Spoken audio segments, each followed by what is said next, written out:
piece of content dropped in your inbox every single day. All right, Pat, talking some Masters. We're obviously we want to give a thorough recap to the Masters, which is so much fun, so much to talk about. We ended up talking about Jon Rahm the last segment. Quick question. Where would you set Jon Rahm's over/under career major? So this is always something fun to do after a guy wins a major. Let's have major recency bias, and just hand him all the majors under the sun. He's now a two-time major champion. He's just, what is he, 20? What was it like? Was he 27, 28? I don't even know. Probably should have looked that up beforehand, but I feel like he's in that range somewhere. Maybe Tony can tell us how old Jon Rahm is. So he's got two majors. 28. 28. Okay. Yeah. Where would you set that up? Where would you set that over under? Well, I try not to get too crazy with this because some of the greats of the game don't get past like 5 or 6. So I think I would actually say 6 was kind of the number I had in my head. I think his game translates well to almost any type of course in any setup. He even will tell you himself, I think he said in his interview, I don't know which one because he did I felt like 5 or 6 of them after he won, but that he did not think the U.S. Open would be the first one that he would win. So he's already got that one. He's got one Masters. I think he could win multiple Masters. Yeah, I'd give him at least like 2, like like Olazabal or somebody like that got 2, another Spaniard, and then I'd probably put 4 elsewhere. So I think 6 is the number I would put it at. So if I'm putting over, like, do I set it can it be 5 and I'm taking 6? So 5's the over under, and I'll say I was 6. thinking 5.5 is probably the. I was thinking 5.5 is probably the number. Yeah, so I'll take the over. I definitely agree with you. I think he gets. I mean, to be 28 and to have the game that he has, and already the record and experience, and now the green jacket around Augusta, it would be hard to imagine him not getting at least one more Masters, because we see older guys now into their 50s with Phil that just can contend at Augusta, and so he'll be there for the next 20 years, and he'll very likely still be relevant. So to see him win another one would not be a shock at all, which is quite remarkable. If you think about a guy like him getting 6 majors in the era that he's playing in, which is just full of incredibly talented guys, it makes it harder to do than it was in years past, and it would make it quite the accomplishment for him to do it. But he has no holes in the boat, no holes in the game. And seemingly he has matured. I think we've seen that. I think we've watched that. He's matured in front of our eyes in terms of some of the on-course stuff that he struggled with early, the fiery Spaniard stuff, right? He's married. He's now got 2 kids, and you and I are both dads. Like, obviously that changes things, right? It takes you from being a selfish, egotistical, everything revolves around me and always has, because I'm this gifted athlete and everyone's told me how special I was since I was a kid, and it's all about me. And now it's really not. Like, you're not Jon Rahm world number 1 when you're at home, loving your wife and changing diapers, right? Yeah. It definitely changes your perspective. I think that was really good for him, and is good for most guys out there on tour. And some guys mature differently than others. We still know a handful of guys on the PGA Tour that are married and have kids. It's still complete. Yeah, I to say sociopaths. But I just think everything for him just seems like it is just right. Not just the game, but the home life and the mental side. And he's got the passion for it. I think he truly seems like he loves competing, and he loves it. Yeah. Have we seen injury is the only thing that you just injury? No. Yeah, that's right. You don't know.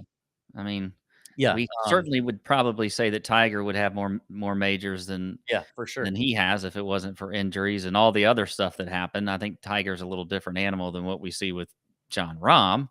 Yeah, but I was just thinking about this. Since Jon Rahm came out, have we seen a lull yet? Like, and I don't mean like a couple of bad tournaments a few weeks. I mean, they considered it. I would say, and I say they, I think media and maybe golf fans, there was a big lull between the time he won the U.S. Open and then the time he won again last year. And then all of a sudden the floodgates opened. So there was a little bit of talk then. I remember that. Yeah. Even though it wasn't that long ago. Yeah. After he won the US Open, he did not get a win for almost a calendar year, and I think even that in golf, that's such like again, that's how our memories seem to work in golf that, you go a calendar year without winning and all of a sudden something's wrong with you, especially if Yeah. you're one of the top players in the world. Yeah. Yeah. And, He's I mean, come it on. looks really This good. is a good segue there. That was Yeah, a good segue to what you would like to really talk about. which is Rory. Yes. Yeah, I mean, I Rory did exactly what I thought he would do. And I mean, it's golf. I know he could have easily gone out Yeah. there and boat raced everybody. And I had a hot take and I ran with it. But I do truly believe it. Like I honestly don't think I'm not just doing it for a take. I truly think Rory has so much pressure on him to win another major because it's been 8 years, to win the Masters because it would complete the Grand Slam and it's the one everybody wants the most and he doesn't have it. And now add the burden that he's carried to be the PGA Tour, you know, unofficial co-commissioner against the whole live battle. I just think it's a lot. So I don't blame I mean, I can imagine that's a lot. But the Mhm. pressure when he steps up there and the fact that everybody's just already ready to hand him the green jacket seemingly it just didn't go well. And he's on the good side of the draw and could not get it done. Not even close. What did he finish? 5 over through 2 rounds?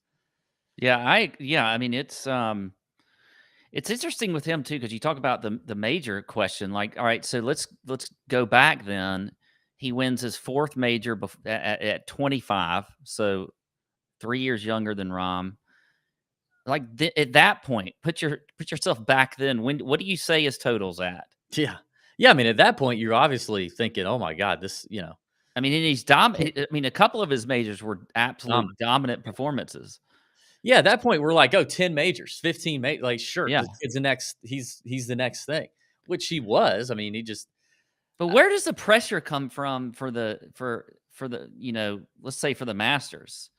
Like, does it come from himself or everybody else? I always wonder that. Like, people, like, I think it's wanna both. dump on a player because they may not perform to expectations, especially the Masters and Rory, because it's for one, he's not only trying to, he's trying to get the Grand Slam. It's also probably the one that he should have won when was that? I mean, now it's probably been 7 or 8 years that, he totally blew that one. And then, like, he has everything like carrying the torch for the PGA Tour and whatever else. But I mean, I don't know. He doesn't go in there saying I should win the Masters and I'm the one that should be the favorite. Like, I don't hear that from him. I feel like No. there's pressure on him, but it also comes from outside sources too. Yeah, So I think it's both. I think it's both. I did hear him say in his press conference, he said this, he said he'd never played as many practice rounds before the Masters as he did this year. He played he said I played 81 holes leading up to Masters week. Just in 2023, he had made yeah, that many trips to Augusta to play. I mean, that's indicative of something. That's indicative of him saying, something's not happening for me at Augusta. I've got to do something different. I've never done this part before, so let me do this let me do this now because I want to win this freaking golf tournament. I almost think the best case scenario for Rory is go ahead and go on a tear now. Win the PGA or the Open or the U.S. Open, then go into a little bit of a slump. The best thing for Rory is great long-term form, but coming into Augusta next year, a little bit of short-term, not so good. Like recent form, not so great because we know that you can come into Augusta in piss form if you've got so many laps around the place and so much experience around the place and so much local knowledge around the place, a la Phil, that you can come in seemingly in crap form and contend. But if he can come in not in great form, then maybe the buzz isn't as much about him winning, and it's like, well, he's not playing great, so this probably isn't the year. And then I think that's when he could step up and like start, you know, crushing people. he needs to like what he really needs to do is like get like all his best buddies and just go on a trip like the week before Masters and just like binge it out like crazy and not even worry about golf and do whatever and then just show up and be like, all right, I'm gonna win. I think there's a whole nother question that nobody's asking and I know we don't have a ton of time, but I think there's a caddy issue.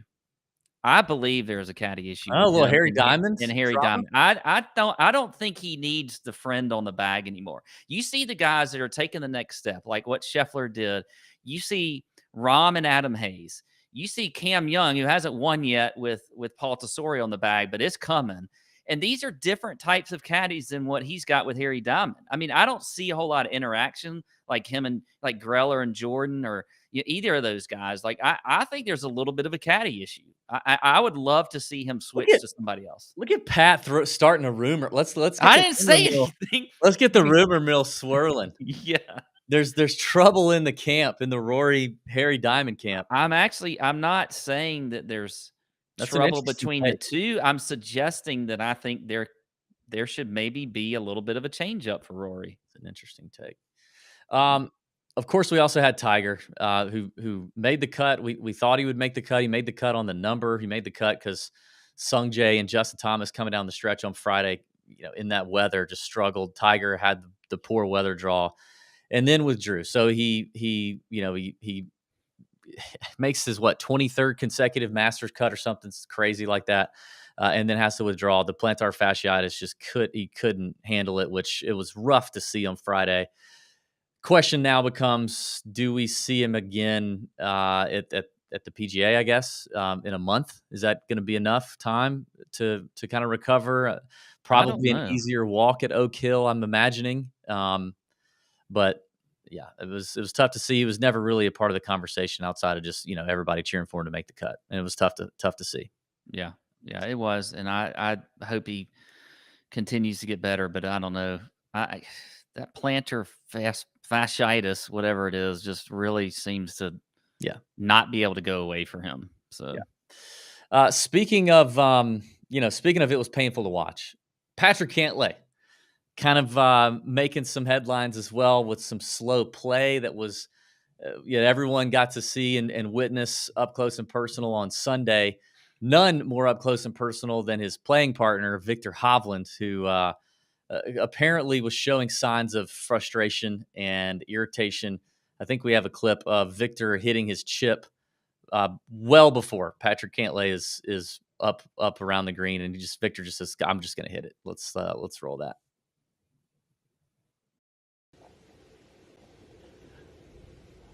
Left. Victor's got a lot of green to work with, and there's a ridge right there.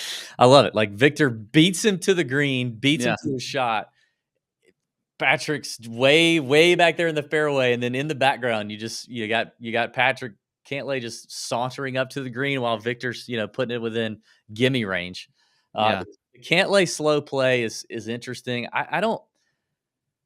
I don't know if we should probably talk to some of our tour pro friends and ask them, obviously off the record, if they feel like it's really all that slow. I do think he's slow over the ball. There's a lot of like you know shuffling and looking and shuffling and looking that gets old after a while. The amateur Sam Bennett was doing the same thing. I found I myself, thought he was slow. I found myself yelling at him like, hit the ball, like. Yeah, But this is a problem on the PJ Tour. It really is. They have got to start holding guys accountable to the pace of play. So I like Patrick Cantlay. He's obviously a popular player. Well, popular in the sense that he's good, and I don't know how popular he is. I don't think people see him as much of a personality. I think they kind of see him as a wet blanket at times. I've heard he has more personality than he lets come out, but definitely some frustrating play there from Patrick and Hovland showing some frustration there. This wasn't on the tour. I mean, I talked about the tour calling. This was on Augusta, and you would think of all places, Augusta's not going to tolerate that, and they don't care who you are. They'll tell you so. But I didn't hear of anybody putting him on the clock or anything either.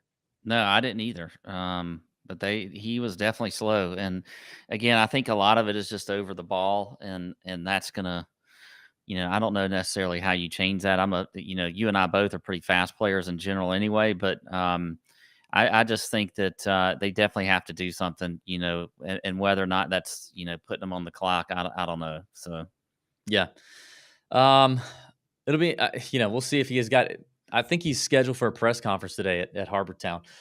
I would imagine that someone in there will probably ask him about that. Don't assume, okay? Because we know that there's a lot of questions that don't get asked by the media in some of these press conferences that There seem to be obvious, but they don't seem to have. This is true, but I think they'll ask this one. I think Yeah. somebody in there will ask him will ask him about it because it's gotten some attention.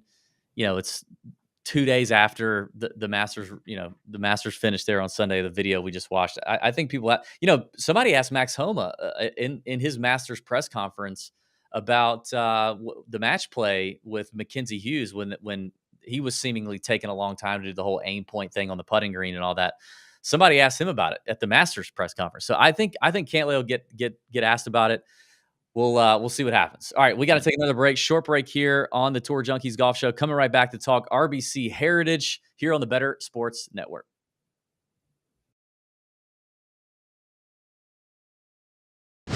Bettercast. Hey, it's Rick Kamla, a.k.a. Ricky Props for Better Sports Network. Let's go to the wood with some futures. Boston Celtics plus 320 to win the NBA Finals. They have the best duo in the NBA, the best 8-man rotation in the NBA, and they're on a mission. Most balanced team in the league, second in offensive rating, first in defensive rating, first in net rating. Let's go to the West. The Phoenix Suns are going to win the West plus 220. They have the best core four in the NBA, the best duo in the West, 7th best defense overall. And with KD in the fold, they will not be required to go 7 games in any of their Western series. Nikola Jokic plus 210 to win MVP. Embiid lost this award to me with his infamous ducking Jokic DMP last Monday. I know a lot of the voters feel the same way. And Jaren Jackson Jr., minus 145 for Defensive Player of the Year, leads the NBA in blocks by a mile. Memphis has the #1 defense in the L. Go to bettersports.com and on demand with the Better Sports Network app and check us out at TikTok and Instagram and YouTube and Twitter.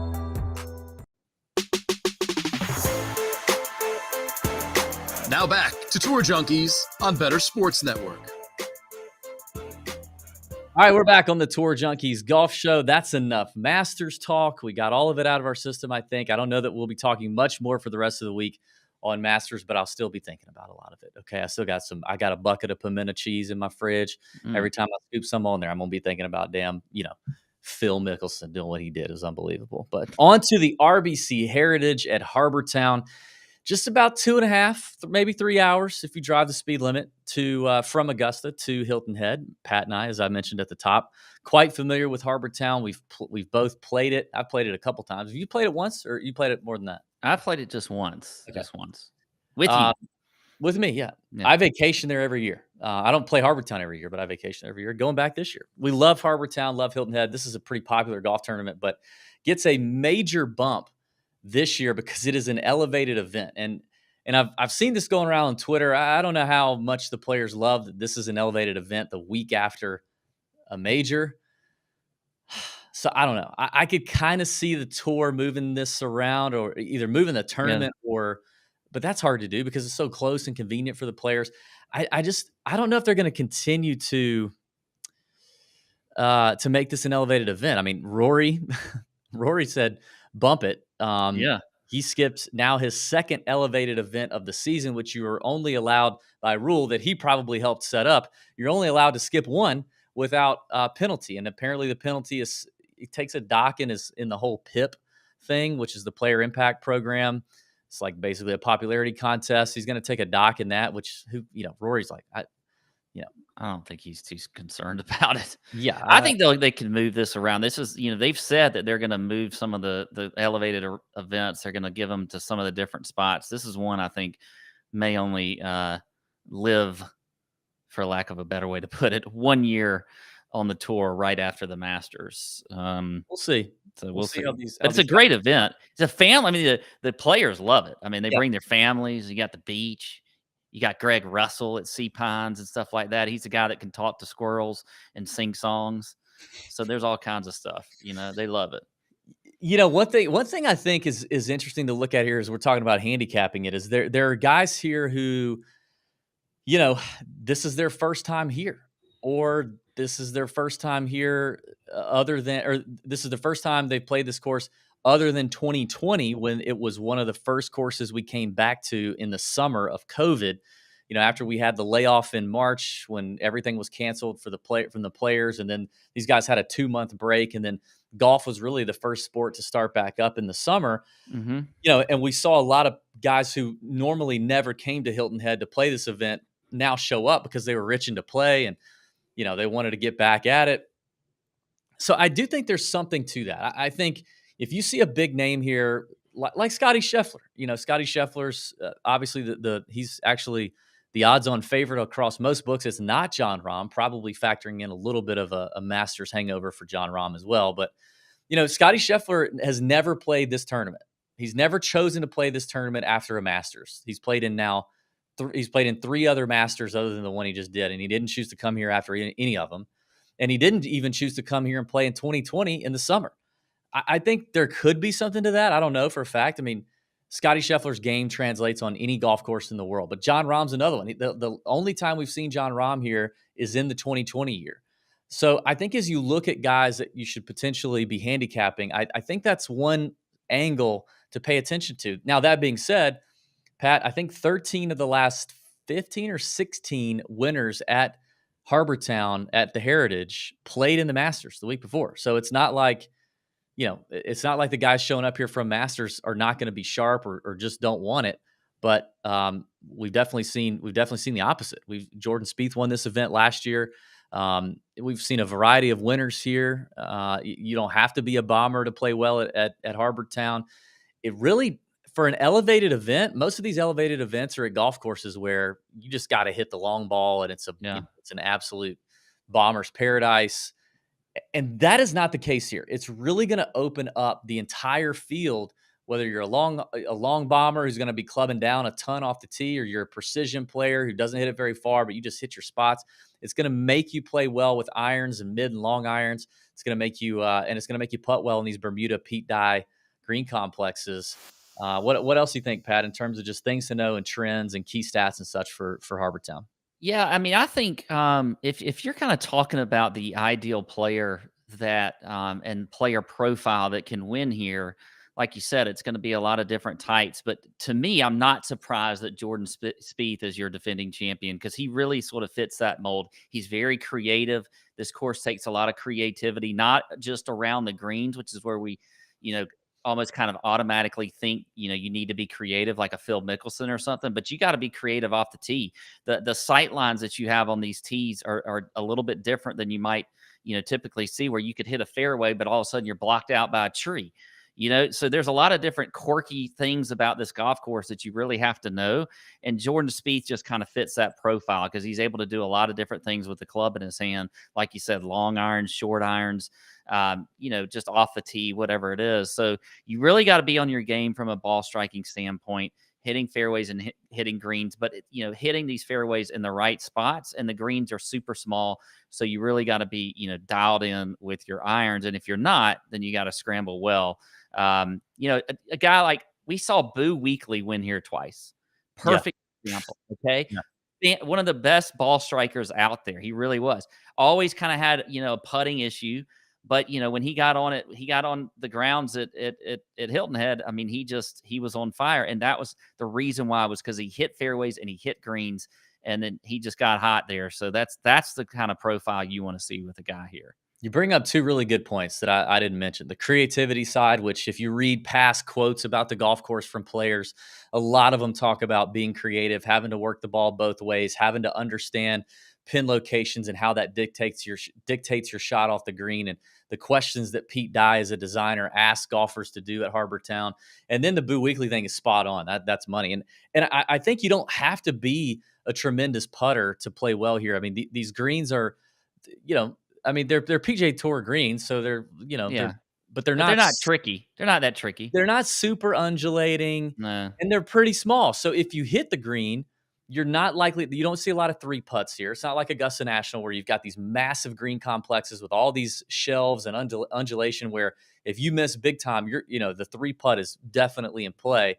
It's not so much like that. So you don't have to be the world's best putter, although we've seen good putters win here, like Jordan Spieth, like Webb Simpson at a point, like Matt Kuchar.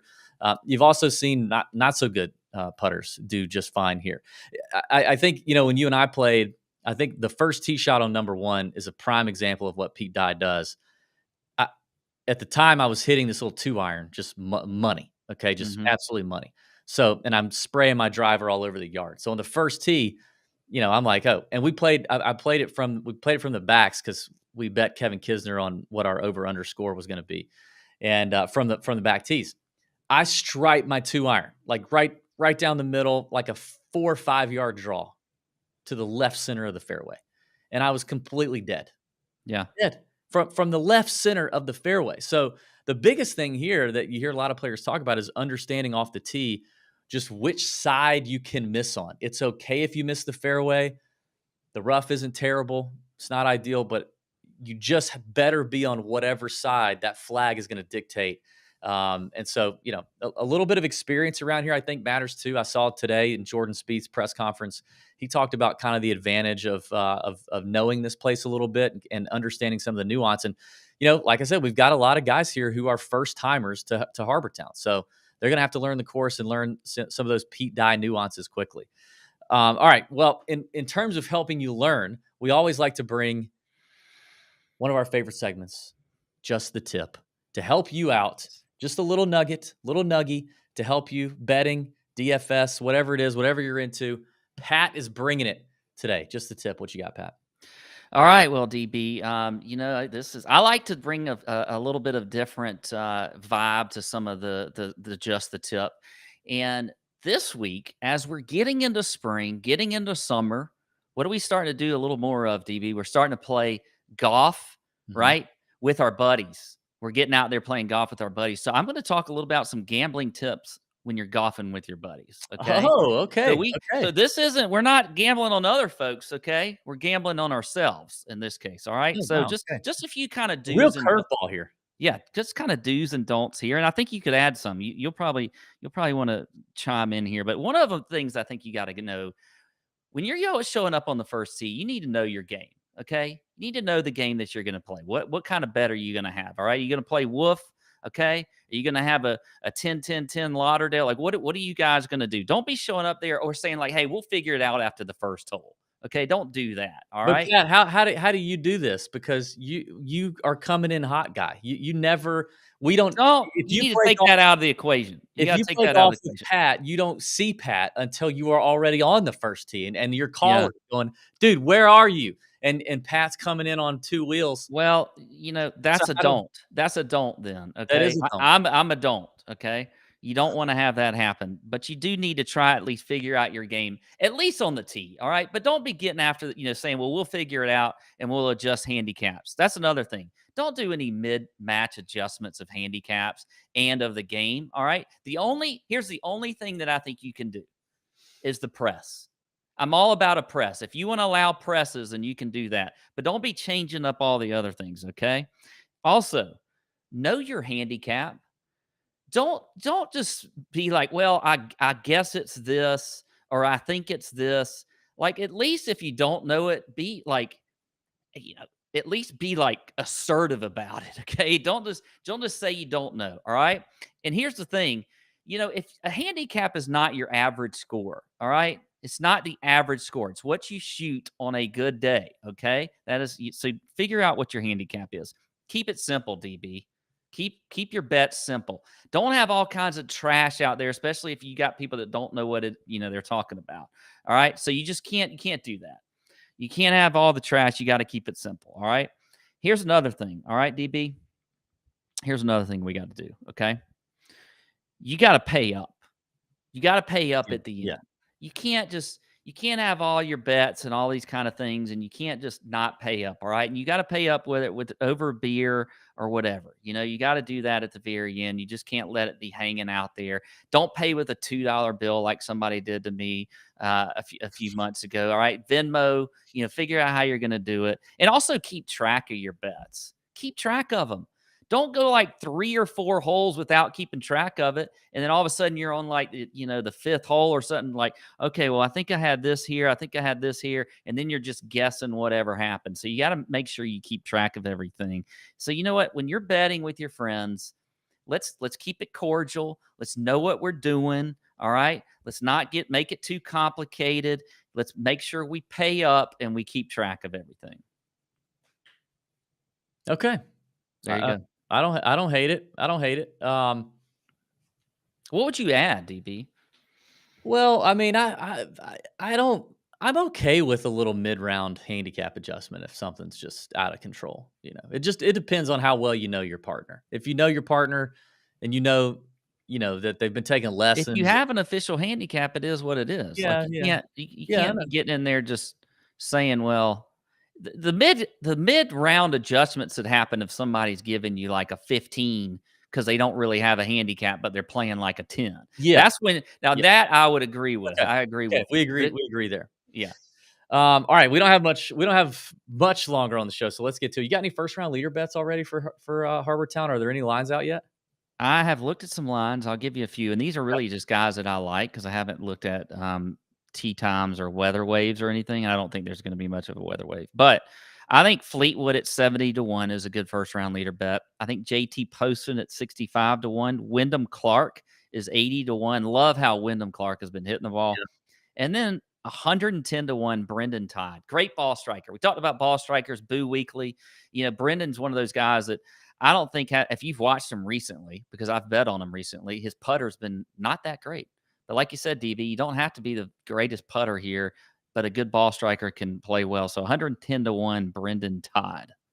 Okay, I like those. I like the bombs. Anybody can go low for one day. Anybody can do it. Looking at the weather, it's going to be an interesting weather week. It looks like not much of an advantage at the moment, one way or the other. It does look like possibly some showers on Thursday and definitely some showers on Friday that could soften the course a little bit, which is a shame because you love it when Harbor Town's playing firm and fast. Mm-hmm. But then on the weekend, it looks completely mild and gettable. Just early projections.